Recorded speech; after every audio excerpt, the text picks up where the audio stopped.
teman-teman, kembali kita masuk dalam pembelajaran teologi sistematika. Sebelum kita mulai pembelajaran, mari kita bersatu dalam doa. Pujian syukur kami naikkan kepadamu Tuhan Yesus yang baik, untuk hari yang kau beri Tuhan, untuk kembali kami menikmati lagi hari yang baru ini Tuhan Yesus.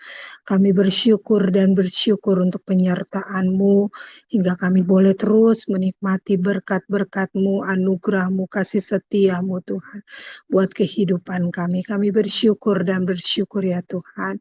Ampuni segala salah dosa kami, dari perkataan, pikiran, perbuatan kami, ampuni Tuhan, biar hidup kami boleh hidup dalam perkenanan-Mu. Setiap hari fokus kehidupan kami hanya kepada karya salib-Mu yang luar biasa Tuhan. Terima kasih Tuhan. Saat pagi hari ini Tuhan Yesus, kami memohon pertolongan-Mu, pimpinan-Mu dalam pembelajaran kami pagi ini Tuhan. Tuhan Yesus saja yang tolong menyertai kami. Oh Tuhan, biar Engkau saja yang berikan kami hikmat, Tuhan, urapan, pengertian dalam setiap kami mendengar, membaca akan kebenaran firman-Mu. Terlebih hamba-Mu Tuhan Yesus, pakai Tuhan Yesus untuk memaparkan kebenaran firman-Mu Tuhan. Kami tahu hamba-Mu sangat terbatas Tuhan Yesus. Biar melalui hamba-Mu Tuhan, dia boleh memperkatakan Tuhan, apa yang tidak terbatas daripada-Mu Tuhan Yesus. Terima kasih Tuhan, terima kasih. Tolong juga teman-teman kami yang akan bergabung. Tuhan, juga mungkin ada yang bisa Tuhan Yesus bergabung saat pagi hari ini. Mungkin teman-teman kami yang akan melihat di rekaman kami, Engkau juga memberkati Tuhan. Kau sama-sama melimpahi berkat Tuhan Yesus, pengertian, biar apa yang kami dengar, kami baca itu tidak mendatangkan sia-sia. Terima kasih Tuhan, terima kasih. Terpuji-pujilah Engkau ya Tuhan. Kami mulai pembelajaran kami pagi ini dan kami peralaskan doa kami hanya dalam nama Tuhan Yesus Kristus. Haleluya. Amin. Puji Tuhan, kita bersyukur buat anugerah Tuhan kembali mengizinkan kita menjalani hari yang baru. Kita bersyukur buat kesempatan indah Tuhan beri. Sama-sama kita bisa lanjutkan pembelajaran kita di dalam bedah buku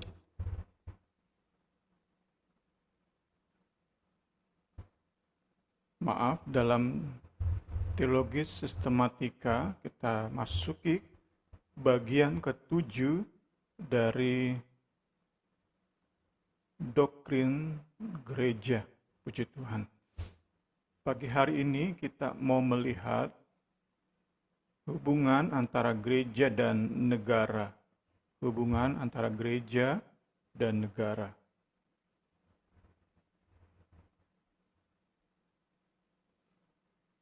Kita mulai dengan melihat apa itu negara. Apa itu negara?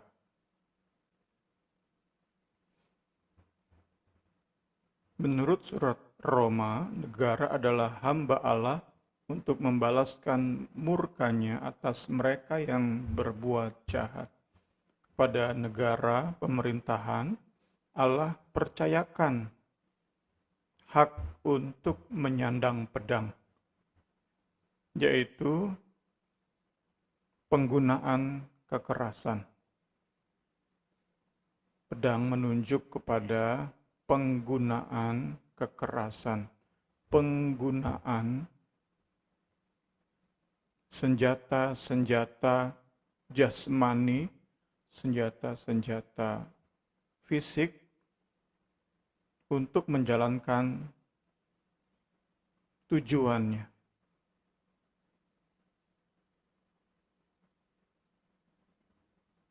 Sekali lagi, pemahaman ini penting untuk membedakan gereja dan negara. Negara, kepadanya Allah percayakan untuk menyandang pedang, yaitu senjata jasmani, senjata fisik. Jadi dalam negara melaksanakan mandatnya sebagai hamba Allah, negara bisa melakukan kekerasan. Tentu ini berbeda, bertolak belakang dengan gereja. Gereja dalam menjalankan kodratnya, fungsinya, gereja tidak menggunakan kekerasan. Gereja menggunakan senjata-senjata rohani. Kiranya perbedaan ini dapat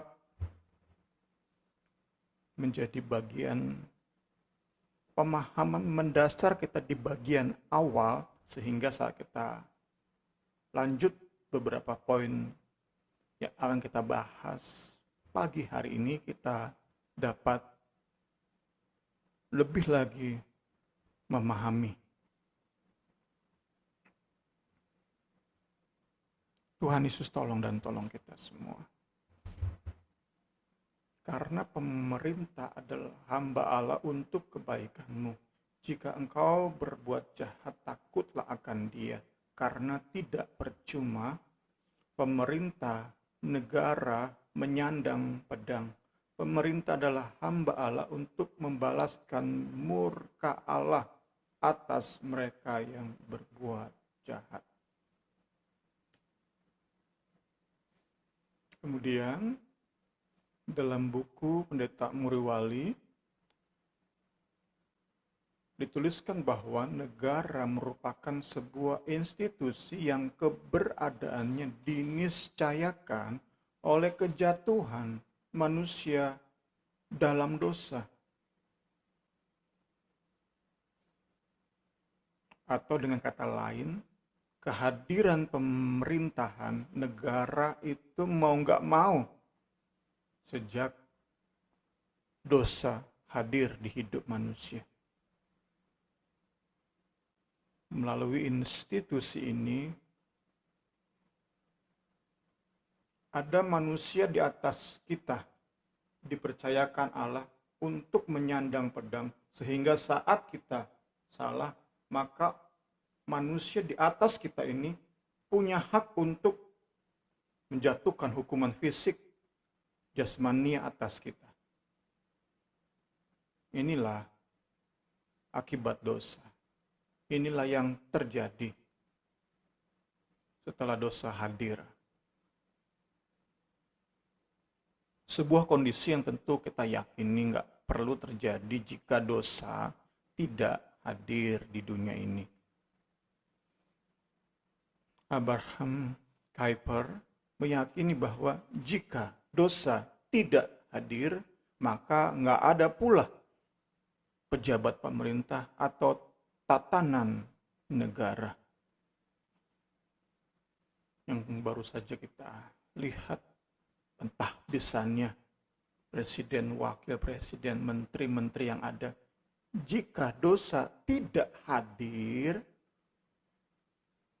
semua itu nggak perlu ada.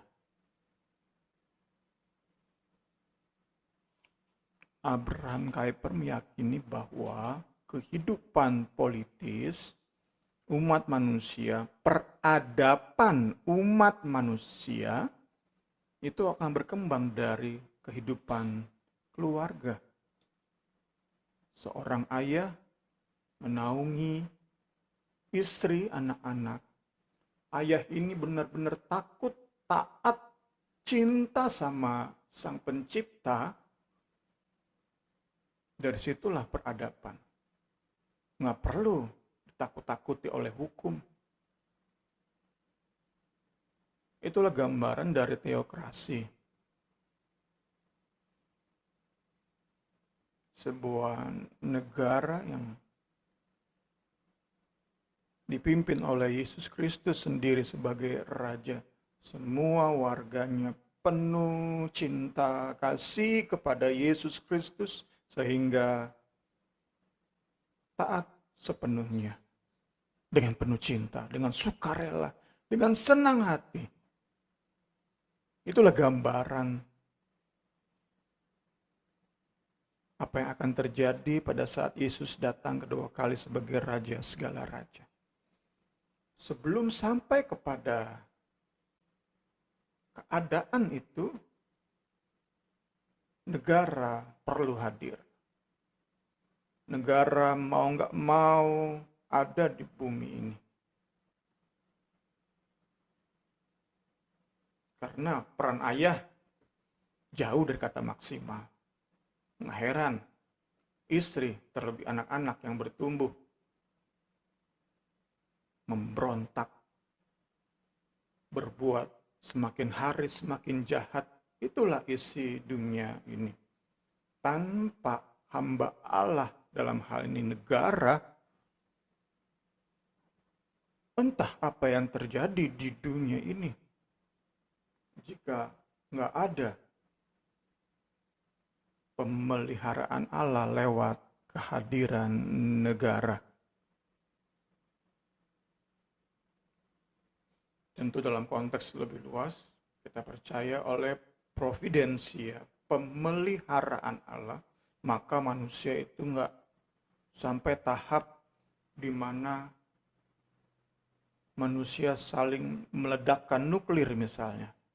Habislah bumi ini. Kita percaya sejahat-jahatnya manusia, masih ada providensia, sehingga sampai detik ini kita masih bisa bukan hanya bernafas, tetapi bisa beraktivitas dan memaksimalkan potensi kita.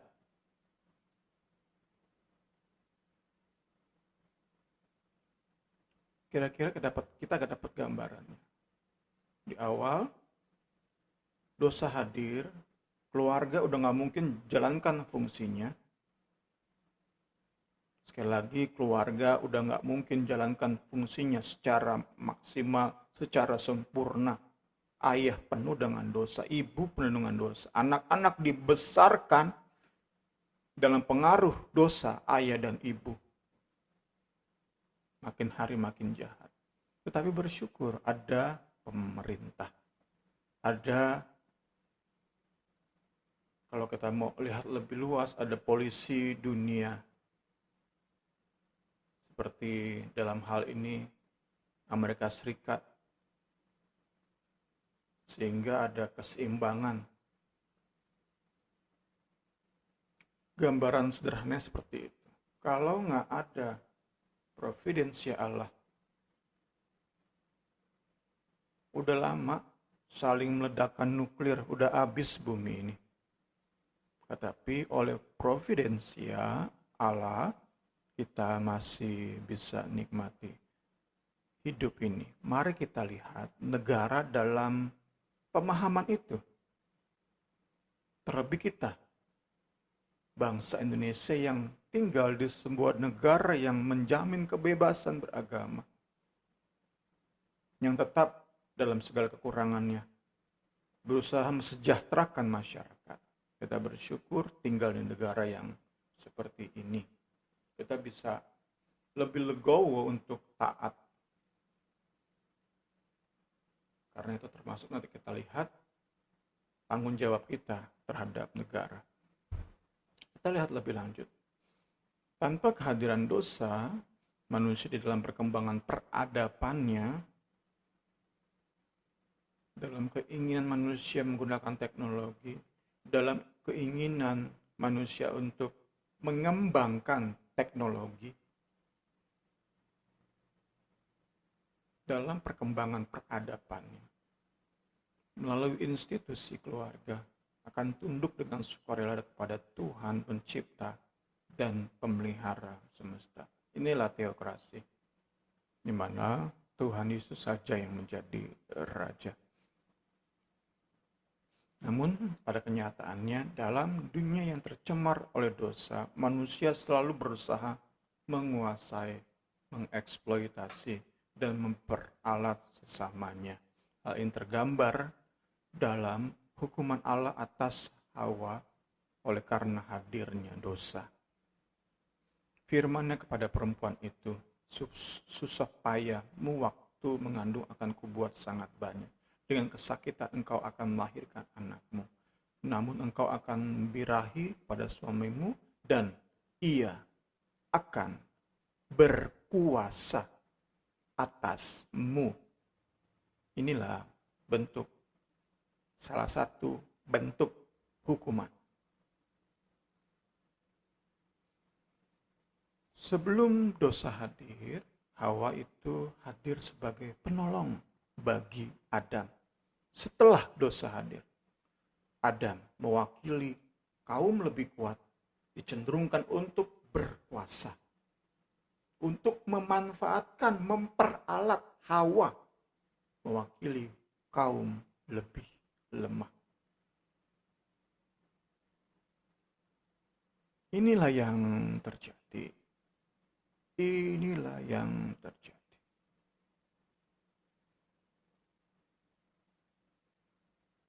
Terlalu banyak contoh kasus di sekitar kita.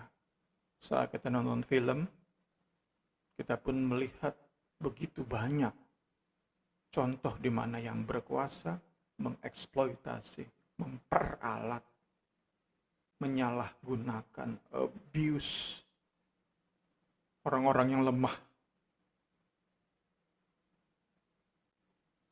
Cara Allah salah satu menolong yang lemah adalah providensianya melalui kehadiran negara yang memegang atau menyandang pedang. Menurut Peter Wall, kekuasaan adalah kemampuan untuk mempengaruhi atau memaksa sesama manusia untuk bertindak di dalam satu cara yang diinginkan oleh dia atau mereka yang memiliki kekuasaan. Memang mengerikan, menakutkan, tapi itulah dosa. Saat kita bisa memandang dosa dengan nature dosa sebenarnya, kita sebenarnya jijik terhadap dosa, takut terhadap dosa, ngeri terhadap dosa. Tetapi seringkali dosa itu menampilkan dirinya begitu rupa, sehingga tanpa sadar saat kita yang lebih kuat, saya sebagai laki-laki menindas istri saya yang lebih lemah, saya disenangkan karena ego saya menang.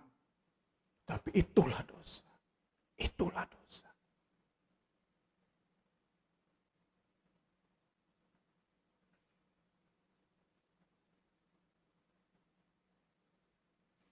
Kita masuk melihat lebih lanjut tentang apa itu negara.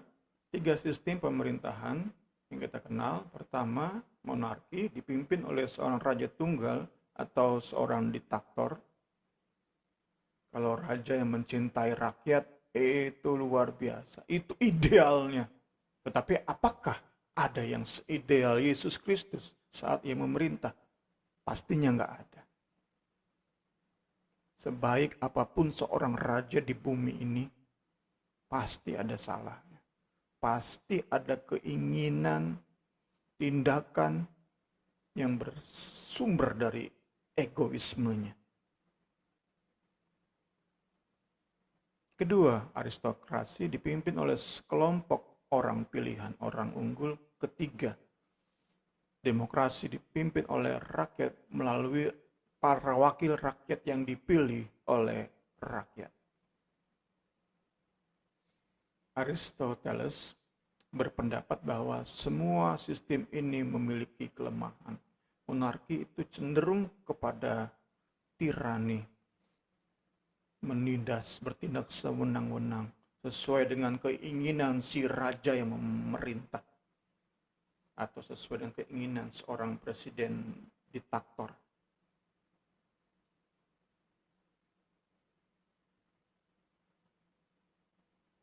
Kita kenal tentu dengan paling sering kita dengar Kim Jong-un, presiden dari Korea Utara.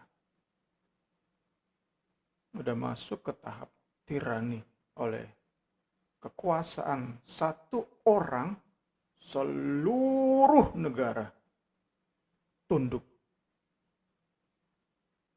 diatur, teratur di dalam atau di bawah paksaan. Tetapi bukan hanya monarki yang punya sisi lemah. Aristokrasi juga bisa berubah, bahkan cenderung berubah menjadi oligarki. Sedangkan demokrasi, sebuah sistem pemerintahan yang paling unggul sekalipun, karena dari rakyat untuk rakyat, itu semboyannya ternyata juga punya kecenderungan untuk berubah menjadi anarki. Kita lihat coba dari KBBI, supaya kita bisa lebih paham.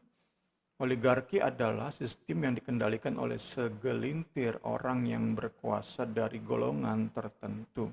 Menurut Winters bahkan, oligarki adalah politik untuk mempertahankan kekayaan dari para penguasa. Inilah yang menjadi, dapat kita katakan, pokok perlawanan dari oposisi di negara kita. Oposisi di negara kita udah melihat di negara kita ini bukan lagi demokrasi, tetapi udah oligarki karena dikuasai oleh sekelompok orang aja.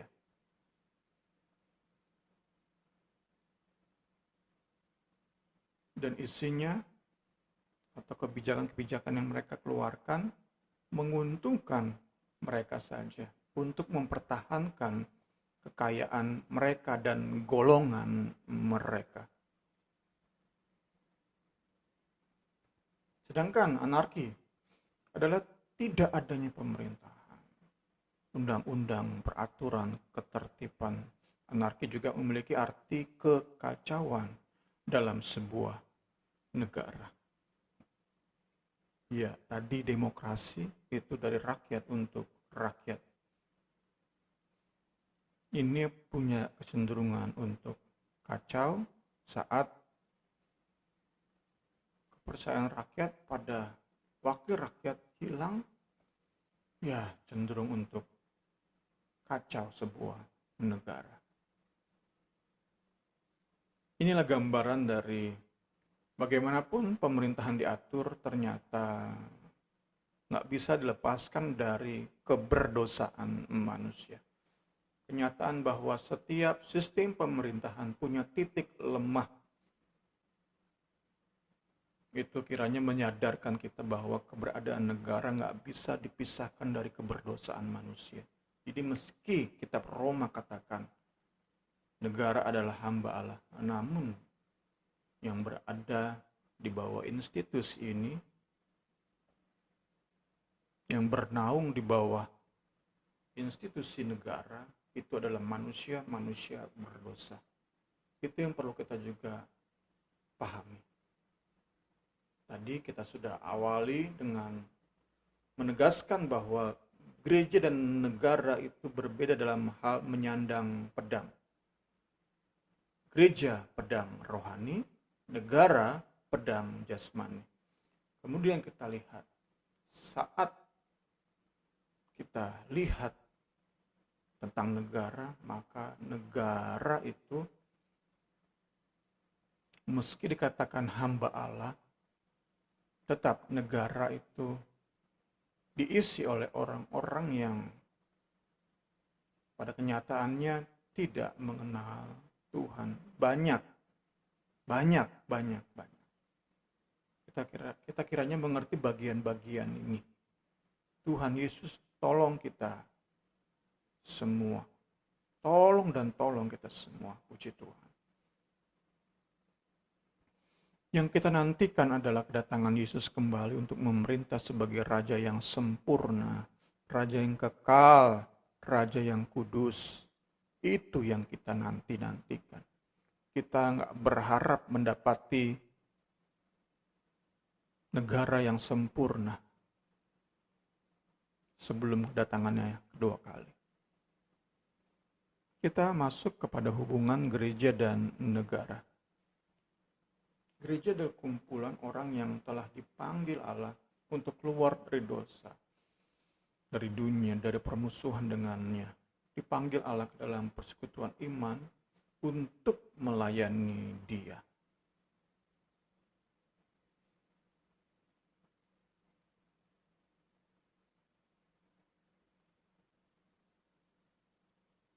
Kiranya kita bisa mulai merenungkan sama-sama,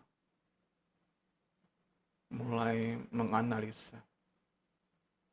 Gereja itu juga diisi oleh makhluk-makhluk berdosa, yang meski dikatakan sudah dipanggil dari dosa, dibebaskan dari dosa, tetap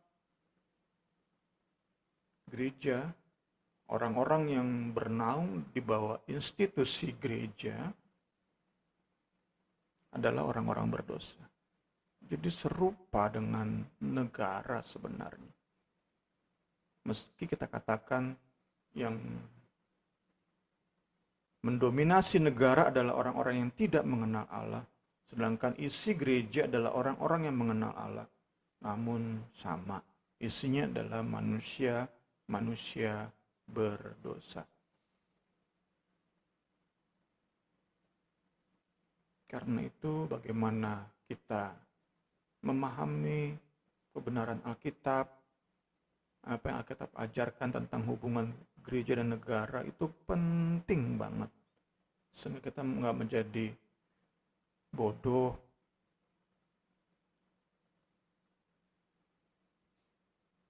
tidak bisa menyikapi isu-isu yang berkembang. Tapi kita bisa lebih bijak lagi, karena bagaimanapun kita hidup di bawah pemerintahan. Kita hidup di bawah kekuasaan negara. Gereja hidup di bawah kekuasaan negara. Itu yang kita dapati di negara kita Indonesia.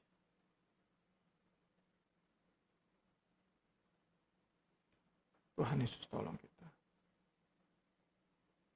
Meski gereja masih hidup di dalam dunia, ini pengulangan dari minggu lalu, tetapi gereja tidak berperang dengan cara-cara duniawi. Gereja berperang menggunakan senjata rohani, bukan pedang yang mewakili senjata jasmania. Kita lihat kembali ayatnya, memang kami masih hidup di dunia, tetapi kami tidak berjuang secara duniawi. Karena senjata kami adalah perjuangan, dalam perjuangan bukanlah senjata duniawi, melainkan senjata yang diperlengkapi dengan kuasa Allah yang sanggup untuk meruntuhkan benteng-benteng. Karena itu salah besar jika kemudian dalam sejarahnya gereja menggunakan pedang untuk menyebarkan kekristenan. Dalam menjalankan fungsinya, gereja tidak pernah dibenarkan untuk menggunakan kekerasan. Karena gereja nggak pernah dipercaya Allah untuk menyandang pedang. Namun dalam sejarahnya nggak demikian. Kerajaanku bukan dari dunia ini. Itu yang Yesus katakan. Jika kerajaanku dari dunia ini, maka pasti hamba-hambaku telah mengangkat pedang, telah melawan engkau. Supaya aku jangan diserahkan kepada orang Yahudi. Akan tetapi kerajaanku bukan dari sini.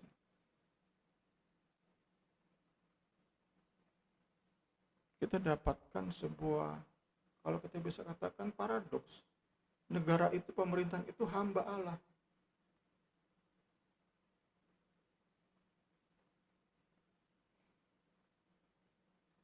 Tetapi sebagai hamba Allah, kita perlu ingat, cara kita jalankan kekristenan itu seperti bertentangan dengan negara. Pedang roh kita.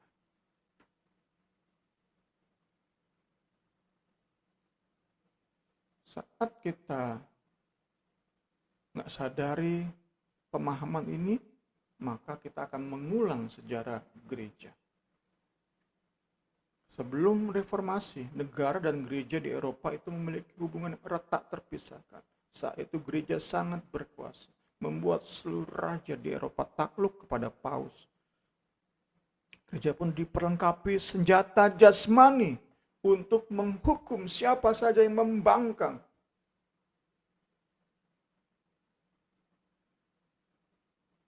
Ini tentu bertentangan dengan sikap Yesus terhadap mereka yang menolak kehadirannya.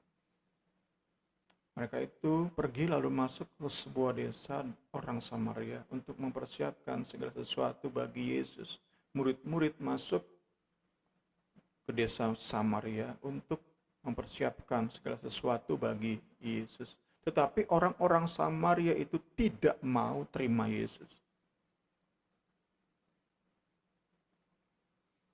Ketika dua muridnya, Yakobus Yohanes, melihat hal itu, mereka berkata, "Tuhan, apakah Engkau mau supaya kami menyuruh api turun dari langit untuk membinasakan mereka yang menolak Engkau?"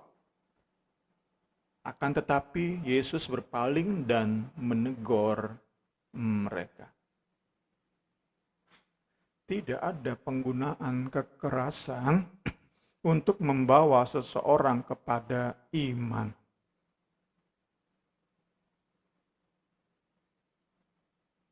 Menjadi orang percaya tidak boleh dipaksakan, mesti harus sukarela.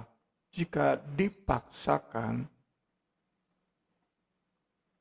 hanya akan menghasilkan orang-orang Kristen palsu. Orang-orang Kristen yang terpaksa mengaku Yesus sebagai Tuhan dan Juru Selamat, padahal hati mereka menolak Yesus sebagai Tuhan dan Juru Selamat. Mereka mengaku di bawah paksaan. Itulah yang terjadi di dalam sejarah gereja, khususnya sebelum reformasi, di masa-masa kegelapan gereja. Setelah reformasi, Martin Luther memandang negara sebagai institusi yang menerima otoritas Allah di dalam ketentuannya. Dan karena itu gereja tidak sepantasnya memberontak terhadap negara. Dalam hal hubungan negara dan gereja, Martin Luther sepertinya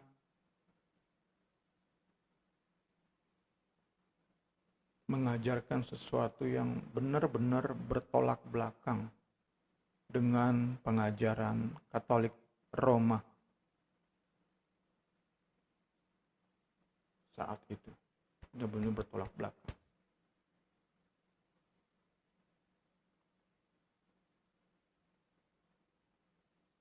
Saat Paus berada di atas raja, itu Katolik Roma, maka Luther mengambil sikap yang sebaliknya. Raja berada di atas gereja. Ini tentu menimbulkan kekacauan.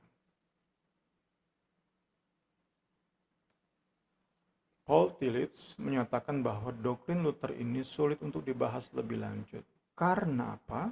Karena diyakini doktrin ini menjadi salah satu penyebab tutup mulut dan pasifnya gereja-gereja di Jerman ketika Nazi Hitler merajalela. Mereka melihat pemerintah itu pasti benar, mewakili Allah. Hamba Allah yang nggak bisa salah. Sehingga saat negara hadir dalam bentuk Nazi, mereka pasif, tutup mulut. Next. Selanjutnya John Calvin mengajarkan gereja dan negara seharusnya dipisahkan. Di negara di dalam gereja, di bawah gereja, kemudian gereja di bawah negara, itu Martin Luther. Nah sekarang dipisahkan oleh John Calvin. Gereja ya gereja, negara ya negara. Karena keduanya menyandang pedang yang berbeda, pedang rohania dan pedang jasmania. Calvin menegaskan ada dua aspek pemerintahan, yaitu pertama pemerintahan gereja yang berurusan dengan jiwa manusia dan kehidupan kekal. Kedua, pemerintahan oleh negara yang berurusan dengan hal-hal yang bersifat eksternal dan sementara. Karena itu, dipisahkan. Perlu dipisahkan. Namun demikian, Calvin mengajarkan dua pemerintahan ini, gereja dan negara, bukan untuk dipertentangkan. Negara itu bukan sesuatu yang rusak sepenuhnya sehingga orang Kristen nggak bisa berbuat apa-apa di dalamnya. Calvin yakin saat orang percaya berperan dengan semestinya dalam berpolitik, maka negara dapat menjamin ketenangan penyembahan kepada Tuhan dan negara dapat berperan dalam memelihara doktrin yang benar.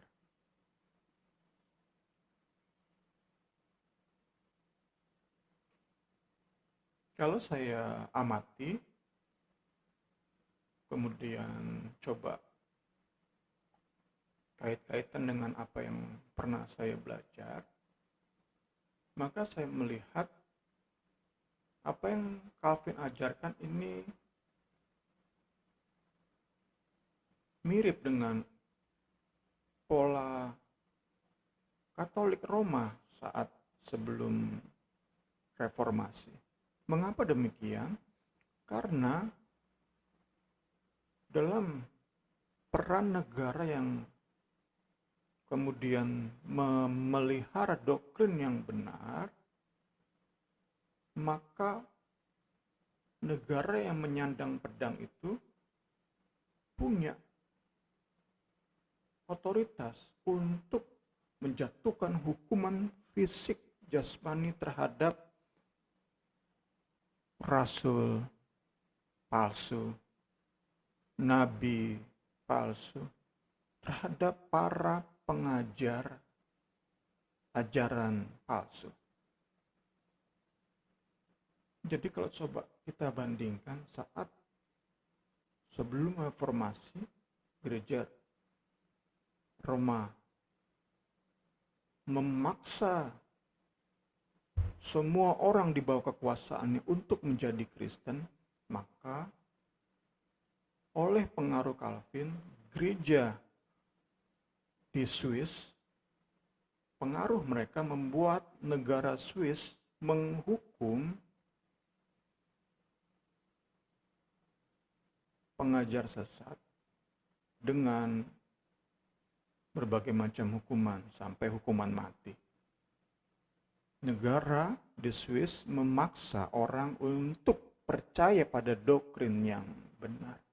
Jadi kalau kita coba amati, maafkan mungkin saya salah, kita bandingkan, maka sebelum reformasi itu dipaksa untuk menjadi Kristen, maka menurut ajaran Calvin dipaksa untuk percaya doktrin yang benar. Itu yang coba kita gali dan analisa dari sejarah yang terjadi. Karena itu ada yang lebih lanjut lagi, Abraham Kuyper, seorang neo-Calvinis. Ia mencita-citakan kehadiran gereja yang sepenuhnya bebas dari negara, yang berada di dalam negara yang sepenuhnya juga bebas dari gereja. Ini kan benar-benar terpisah nih. Kalau tadi Calvin mengajarkan terpisah, tetapi ternyata orang-orang Kristen saat berperan besar di dalam negara ini yang menyandang pedang ini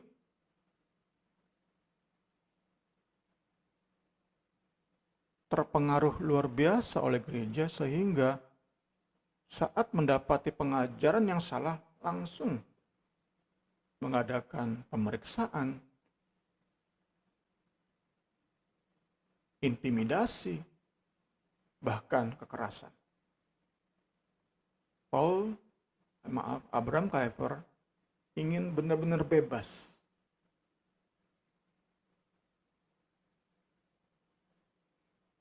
gereja sepenuhnya bebas dari negara, negara sepenuhnya bebas dari gereja. Ya, ini impian yang luhur, tetapi juga mengandung kelemahan. Karena di negara semacam ini, pengajaran sesat akan tumbuh dengan sebebas-bebasnya. Dan kita lihat itu terjadi di negara kita. Pengajaran sesat itu tumbuh sebebas-bebasnya. Bahkan saksi Yehova mengaku Kristen juga nggak bisa diapa-apain. Berbeda dengan dulu di Swiss di zaman Calvin. Saksi Yehova pasti udah habis.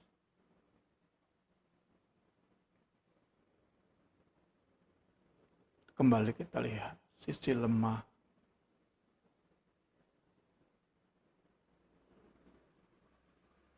Namun demikian inilah dari buku Pendeta Marwali, inilah yang mungkin yang paling unggul. Meski kita pengen punya negara semacam Swiss di zaman Calvin, itu tentu pengennya kita.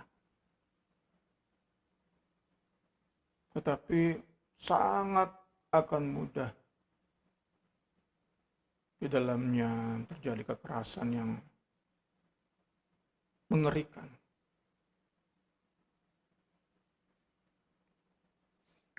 Ini menjadi isu sekarang di Amerika Serikat saat menjelang pemilihan umum di sana.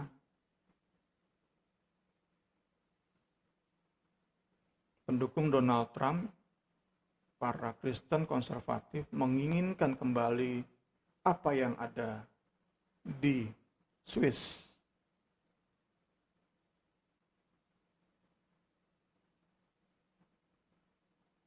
Karena mereka dapati negara yang sekarang, Amerika yang sekarang itu bebas banget. Sehingga LGBT bisa saling mengawinkan, aborsi sedemikian bebas. Mereka rindu kembali. Inilah proses kita manusia. Nggak akan habis kita bergumul dengan dosa. Baik dalam ranah pribadi kita. Saya pria, melihat wanita, melihat kekuasaan, melihat uang, begitu tergoda, masih terus bergumul. Juga dalam ranah, dalam bahasan kita, negara, masyarakat. Itu akan terus terjadi pergumulan. Karena inilah kita manusia berdosa. Kita butuh banget juru selamat. Kita butuh banget campur tangan Roh Kudus. Memang mau nggak mau, paling ideal adalah versi Abraham Kuyper. Sebebas-bebasnya memang. Itu resiko yang harus kita tanggung. Segala bentuk kesesatan. Bahkan nanti entah mungkin kita seperti di Amerika Serikat,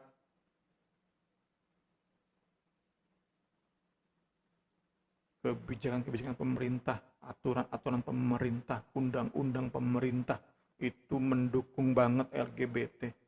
Mereka melihat LGBT itu sebagai kaum lemah yang harus dilindungi.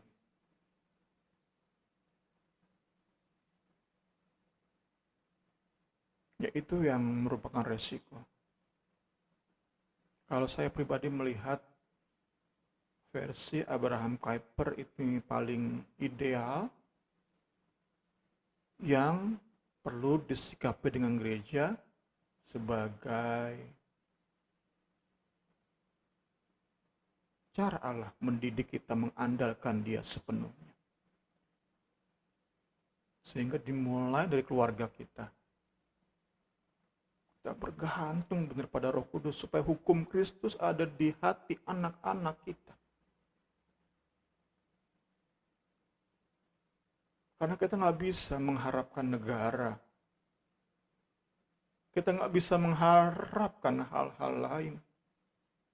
Kita hanya bisa mengharapkan Roh Kudus sehingga nggak ada kesesatan di hidup mereka. Benar-benar mereka bertemu dengan Yesus. Benar-benar dengan sukarela nggak dipaksakan mereka terima Yesus sebagai Tuhan dan Juru Selamat. Mereka pun tidak dipaksakan untuk menerima doktrin yang benar.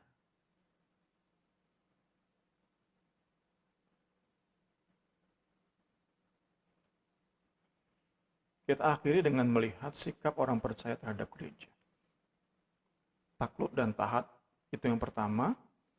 Alkitab mengajar kita untuk taat kepada pemerintahan karena mereka berasal dari Allah. Bahkan dikatakan oleh Alkitab bahwa negara ada untuk kebaikan kita, orang percaya. Tiap-tiap orang harus takluk kepada pemerintahan yang di atasnya. Sebab tidak ada pemerintah yang tidak berasal dari Allah. Pemerintah-pemerintah yang ada ditetapkan oleh Allah. Ini tentu dipegang habis oleh Martin Luther. Karena pemerintahan adalah hamba Allah untuk kebaikanmu. Rasul Paulus tulis surat Roma untuk orang-orang Kristen di Roma. Untuk kebaikan kalian. Pemerintah hadir sebagai hamba Allah. Namun demikian ketaatan kita bersifat bersyarat. Tidak seperti yang diajarkan oleh Martin Luther. Ketaatan kita itu bersyarat. Karena pemerintah menyandang kuasa yang berasal dari Allah dalam tingkatan providensia, pemeliharaan. Gereja yang memegang kuasa lebih tinggi seharusnya. Lebih ideal, lebih sesuai standar Alkitab. Seharusnya tentu kita bicara tentang kondisi ideal. Sedangkan negara itu dalam tingkatan providensia. Providensia itu berkaitan dengan tindakan pemeliharaan dan pekerjaan Allah atas sejarah perjalanan dunia dan umat manusia. Tadi saya singgung di awal. Sampai detik ini nggak ada perang nuklir, itu providensia Allah. Di negara kita, Widyaning melihat proses perumusan Pancasila juga merupakan bagian dari sejarah Allah memimpin para perumus itu untuk menghasilkan pemikiran bernas untuk memelihara bentuk providensia, memelihara, merawat masa depan Indonesia. Sehingga jika hari ini Indonesia masih eksis sebagai bangsa yang begitu beragam isinya, bukan hanya suku, tetapi terlebih agama, tetapi nggak hancur, pecah belah, seperti di Afghanistan contohnya, itu bagian pemeliharaan Allah atas bangsa Indonesia. Bentuk providensia, pemeliharaan Allah atas bangsa Indonesia. Itu Pancasila. Karena itu, jika sebuah negara menjalankan kebijakannya, dalam hal ini negara Indonesia menjalankan kebijakan yang bertentangan dengan Pancasila, maka kita bisa melakukan masukan atau memberi masukan, koreksi, melakukan protes, tetapi tentu nggak pernah dengan kekerasan, nggak pernah diizinkan gereja, orang Kristen, orang percaya memberi masukan, protes, atau bahkan demonstrasi dalam bentuk kekerasan. Itu nggak pernah ada di dalam kamus kekristenan. Kedua, peran kita, peran gereja di dalam bernegara, berdoa syafaat.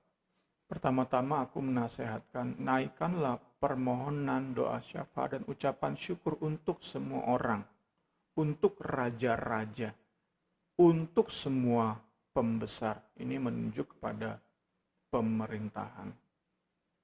Agar kita dapat hidup tenang dan tentram dalam segala kesalehan dan kehormatan.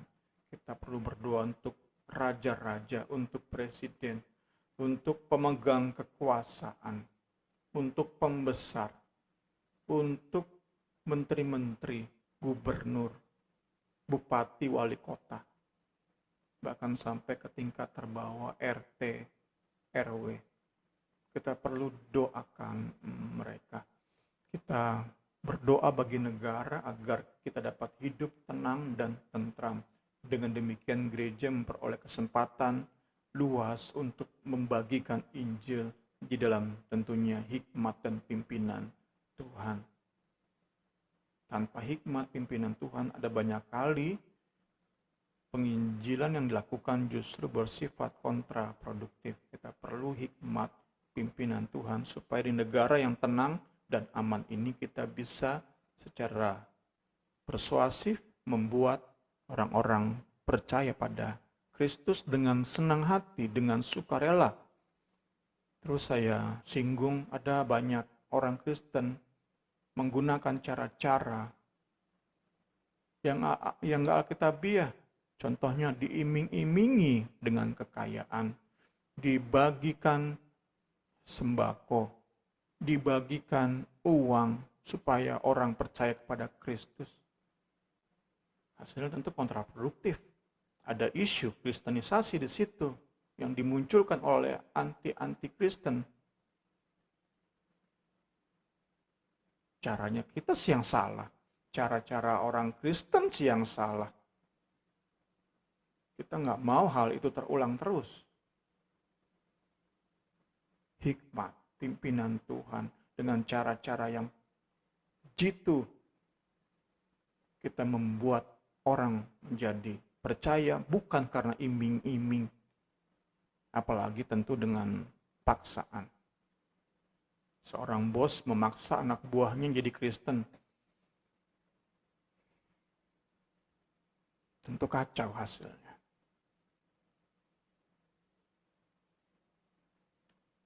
Kita pun berdoa bagi negara agar dapat mengayomi seluruh warga. Doa ini termasuk di dalam perwujudan kasih kita bagi mereka yang belum percaya. Khususnya bagi mereka yang kecil dan lemah. Itu tentu menjadi doa kita. Tuhan berikan hikmat, sikap yang mau berkorban bagi pemerintahan kami untuk mensejahterakan rakyat, terlebih mengangkat derajat mereka yang berada di bawah garis kemiskinan. Itu doa kita sama, dan itu merupakan kewajiban kita sesuai dengan 1 Timotius 2 ayat 1-2. Terakhir, panggilan berpolitik praktis. Tentu ini bukan panggilan semua orang, hanya orang-orang tertentu yang Tuhan panggil untuk masuk dalam dunia politik.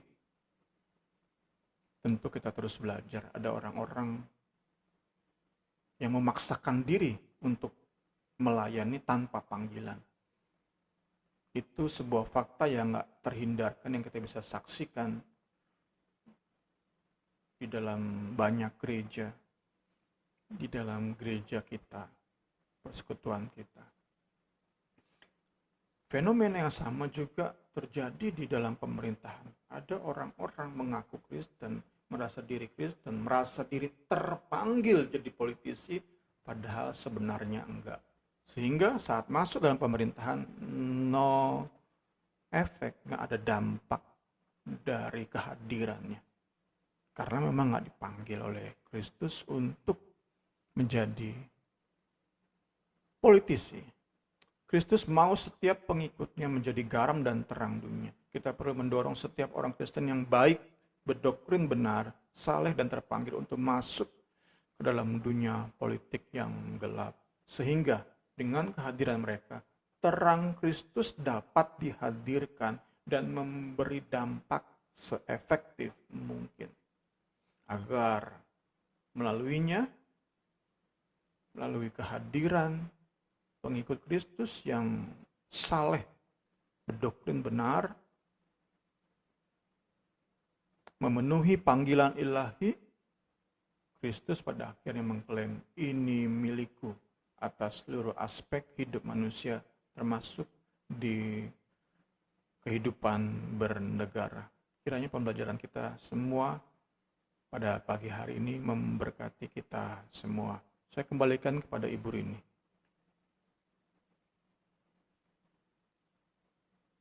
Puji Tuhan. Mungkin Saudari Niar ada yang mau ditambahkan atau menanyakan tentang pemaparan kita pagi ini? Nggak ada kali ini. Kasih Kak Rini. Oke, oke Niar. Kita akan tutup pembelajaran kita pagi ini. Nanti Niar yang berdoa ya.